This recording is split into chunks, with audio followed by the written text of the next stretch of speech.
Hello everybody, thank you for joining me. So, Call of Duty Black Ops Cold War just landed.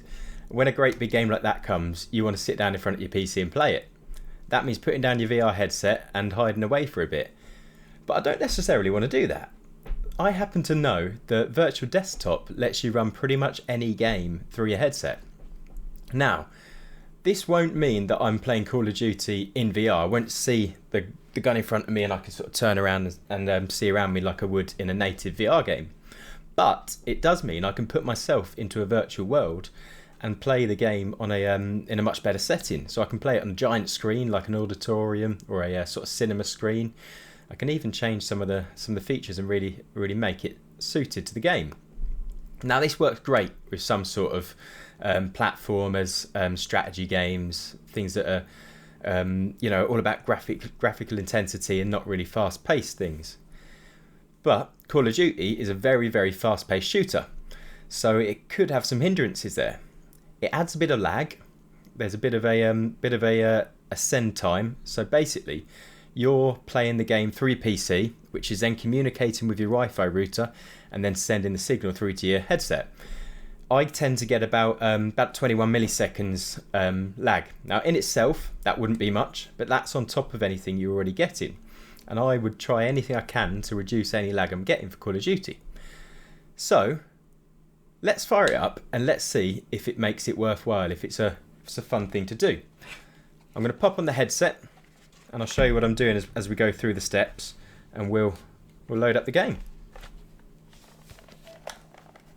So, the first thing you've got to do is have the Virtual Desktop Streamer open on your PC. Then you jump in and open up the Virtual Desktop app on your headset. A couple of important things to do before you worry about jumping into the game. Go over to Input, and I like to turn off controllers interacting with the desktop because I'm going to be using my mouse and keyboard to navigate. The controllers tend to get in the way a little bit for me. I keep the other settings pretty standard. I'm not going to worry about emulating the gamepad because I'm going to be working with the mouse and keyboard. Now, I'm in the sort of black void setting, so I've got nothing around me, but I've got this giant sort of screen in front of me. In fact, let's make it a bit more exciting by switching up to another environment. So if you press your menu button, click over to environments, you've got a few choices. I think the home theatre would look great. There we are. Right, I'm actually sat in a home theatre looking up at my PC. I'm going to minimise this. We're going to fire up the game. Right, so the game's loaded up nice and smoothly, and from the menu screen I have to say it looks really good on this giant screen. I am concerned that we're going to be up against some pretty serious lag here, so rather than going straight in at the deep end against some real opponents, we're going to go up against some bots and test it out a little bit. I've got the settings set as high as I can, so we're getting the best refresh rate we can through the stream and the highest display resolution we can manage. We're going to go for a classic free-for-all against some bots and sort of see how we fare, see if the lag's too bad or if the picture doesn't look good enough to play with. As I say, currently it looks very nice. Right, now I consider myself quite a proficient Call of Duty player, so if this is going to be a good experience, I would expect to be doing pretty well, particularly against some bots that aren't going to be bringing the highest. Ooh, aim does feel a little bit off there, but he went down nice and easy.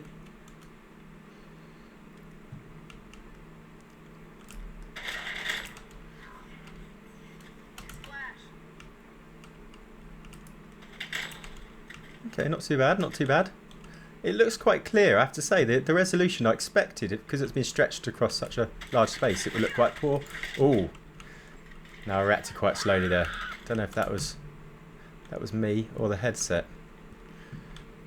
Now my aim does feel quite off, but not to the point where I would say it was unplayable. Where did that come from?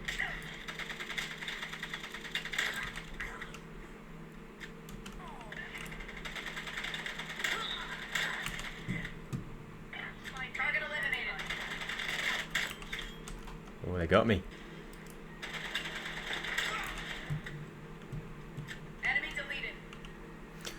to say, people moan about the audio on the Quest quite a lot with the head strap sound, but you are really getting that positional audio coming through quite well. It's quite clear where the shots are coming from, where the footsteps are, and you can take the action to follow it up.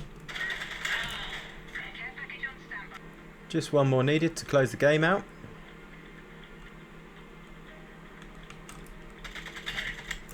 Right, there we have it. So how do we fare? 31 eliminations, 8 deaths against some pretty poor bots. So we've seen we can take on the bots quite proficiently, but definitely experiencing a bit of lag and the odd little stutter. Let's find out if that is enough to compete online in a more competitive scenario.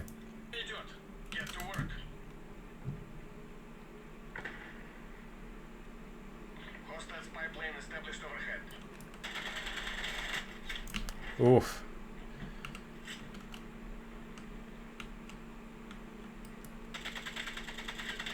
We have our first kill. It is possible. I'd say it's a bit harder to spot people when they're further away in this setting. When you're up close, it looks really, really good. And the speed is not your friend.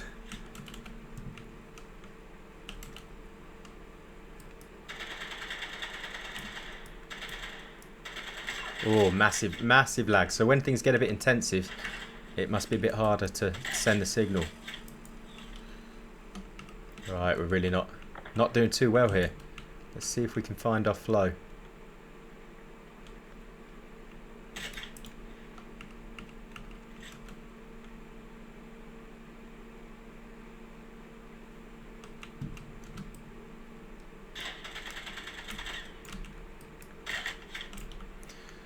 Poor. Right.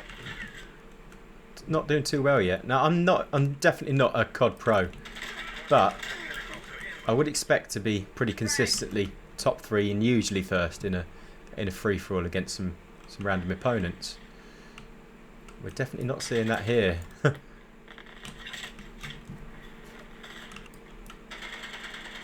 Oh, very slow. Oh, can't be getting more than sort of 2 or 3 frames there.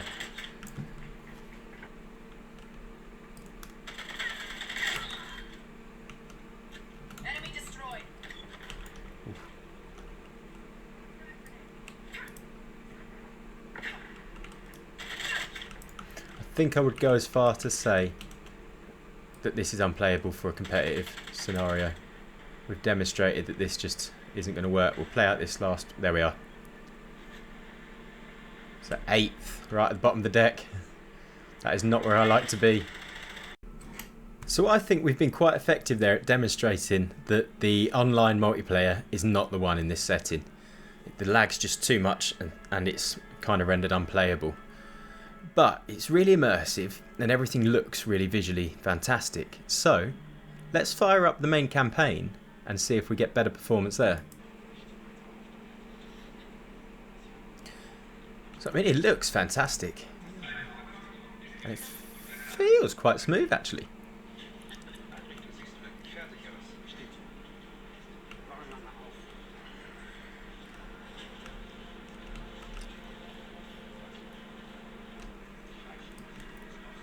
Right, I'm going to get to take a couple of people out here.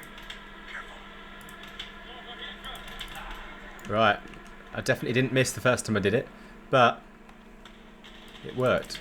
Okay, nice. I think that's pretty good.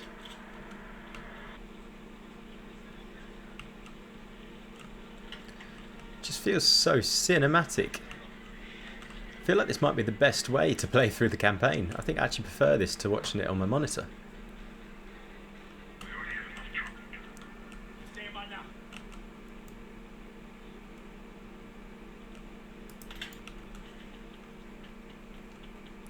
Don't think I'm supposed to shoot everyone. Right, let's go all out for a minute and just see how this holds up against some combat. It's not how you're supposed to play this level, so I'm sure it won't last long either way. Come on, come at me. Feels smooth enough for it.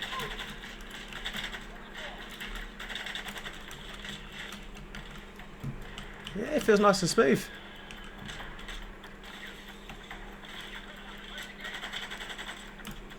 Again, this level's very dark, so it's hard to spot people from a distance.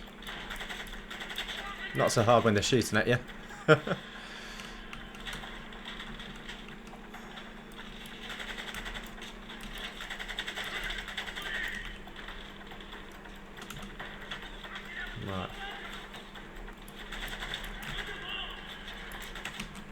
Right, I'm very much going rogue now.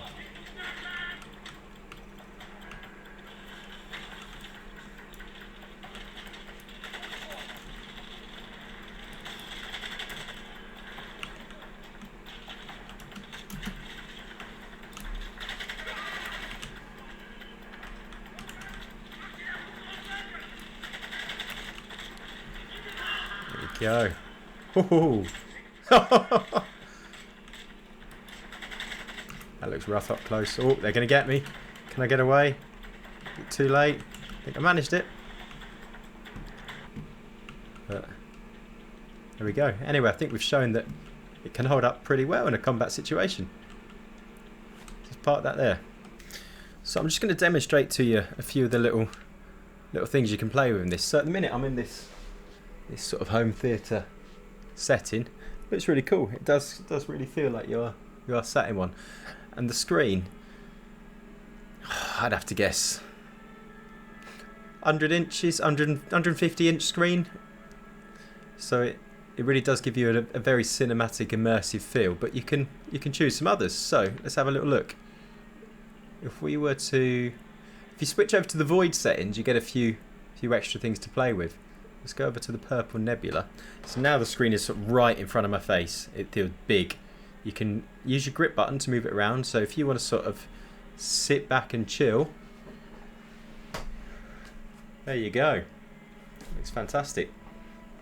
So a few other things you can do. You can choose to bring up a keyboard if you're struggling to find your keybinds like I will. You wouldn't play a game like this, but if you need to just pop up the odd thing. If you press both grip buttons, you can pull the screen closer to you or further apart. So you can really set that sort of perfect level. I particularly like the dark cinema. Again, you've got a great big screen there, and it really looks good. So this is more flat. I had mine last one set to quite a curved screen, but this is nice to look at. And if you want to go old school, switch over to a fake computer room and play on a fake monitor. Not really much of an advantage of this other than using your other monitor, but it's a really cool room. It's got some really nice little Easter eggs relating to Oculus around the room, so quite fun to do. So there we have it. That was COD in VR. We asked, could you do it? Yes, you can. Should you do it? Probably not for the online multiplayer, but the campaign was awesome. I really loved the immersive cinematic feel it gave. I think I might play through the rest of the campaign like that, but I will probably never touch the online again. If you've never tried it, definitely give it a go. Try it with a few different games. That works with pretty much anything on Steam, on Battle.net, pretty much any of the main platforms. So there we go. That was fun. If you'd like to see some more of that, press subscribe. If you like the video, press like, and join me in the future. Thank you.